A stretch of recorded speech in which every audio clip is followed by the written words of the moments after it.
Alright guys, welcome back for a brand new Let's Play. Yes, it's not going to be Sonic 06. I'm waiting a little bit longer to do it. But as you can see, we have Metroid Prime Trilogy in, so let's go ahead and start this up. Now, I'm not going to do the whole trilogy right off the bat. But Metroid Prime 1 I'm going to start off with, and maybe 2, and then I'll have to get around to finishing 3 one of these days. But for now, yeah, let's just worry about Metroid Prime 1. Now, I had played this on the GameCube, loved it to death, and I sold all 3 of the games to get this, because Trilogy is by far my favorite game on the Wii right now. Merely just because I love Metroid Prime. I've gotten 100% on every single game, and I've beaten 3 on the hardest difficulty setting. So I'd like to say that I've kind of seen my fair share of these games. I guess if that's the way to put it.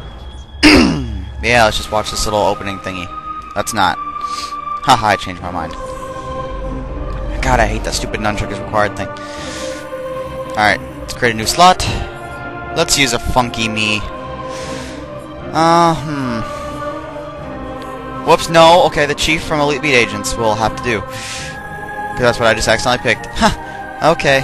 The Elite Beat Agents chief it is. We'll stick with that. Alright, start single player, Metroid Prime. We'll do this on the easiest difficulty setting, even though it basically is pussified for the trilogy, but oh well. It'll make it more entertaining for you guys, and I always love doing things on the easiest difficulty, not because I suck, but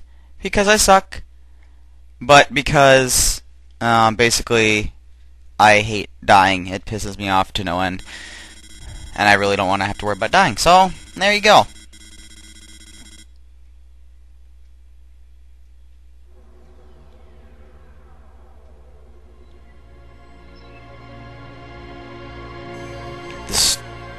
The space and stuff, yeah, it's special. Space, the final countdown. No, I'm not gonna go there. Sorry if I cough a little bit, my throat kinda hurts right now.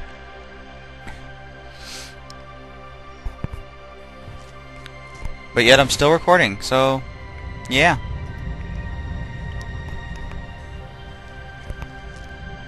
Goodie for you guys, I guess.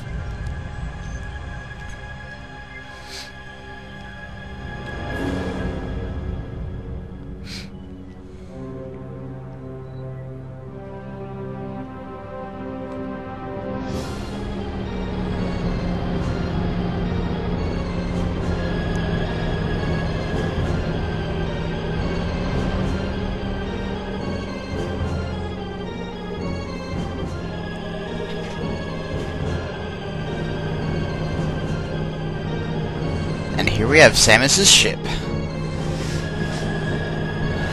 And Samus, come on to your ship. And holy shit, she's a girl. No, I'm just kidding. If you didn't know that, I want to smack you in the face right now. I will hunt you down. I don't care who you are. And you might be noticing, I don't know if you can tell on the crappy YouTube quality, but they added the bloom lighting that they used in Metroid Prime 3 to Metroid Prime 1 and 2, and they put them on the trilogy, which is awesome.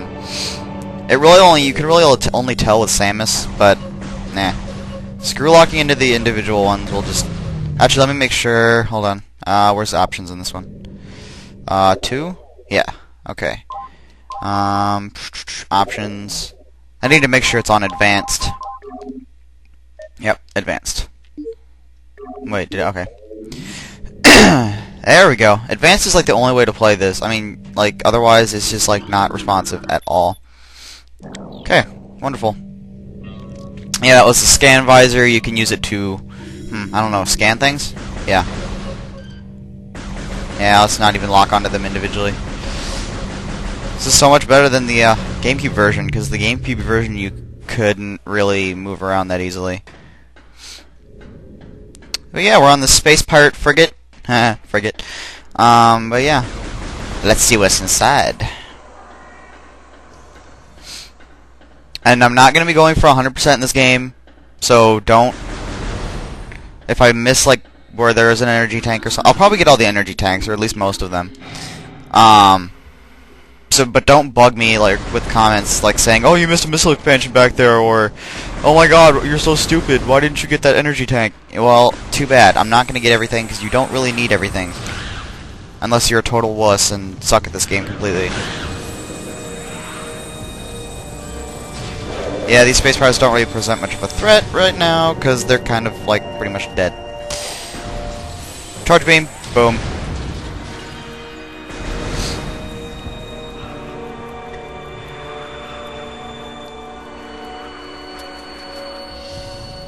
Okay. Go through the doors and such. Scannity scan. And ZOMG elevator.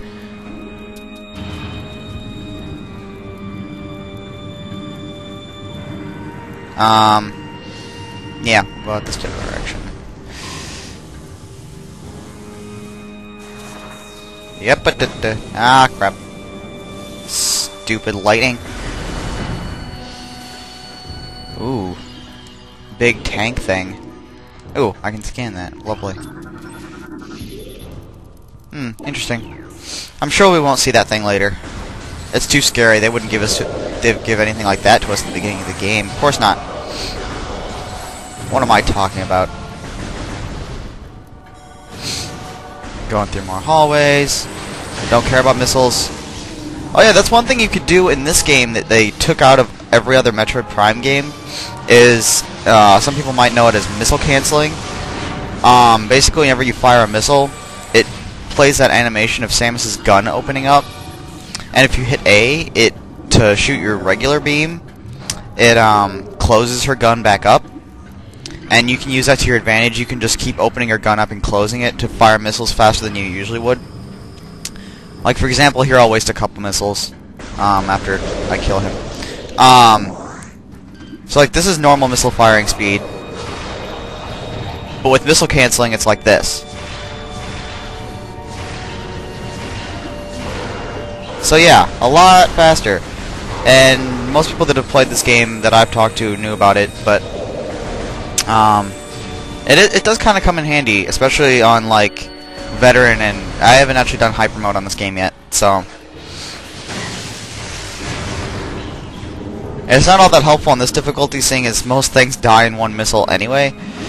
But for some enemies, it definitely does come in handy. The missile the missile counter in this game is actually a lot better than the one in the original GameCube game as well, because it actually says how many missiles you have, or you're capable of holding. It's over on the right-hand side there. It says 3 out of 15 right now. But in the original game, like, it would just say 3 right now. It doesn't say your maximum missile capacity. It just said how many missiles you currently had. So if you weren't really keeping track of your missile expansions, you could not really know how many missiles you have, or you're capable of holding. You know what? Screw you. I know my missiles are low. Shut up.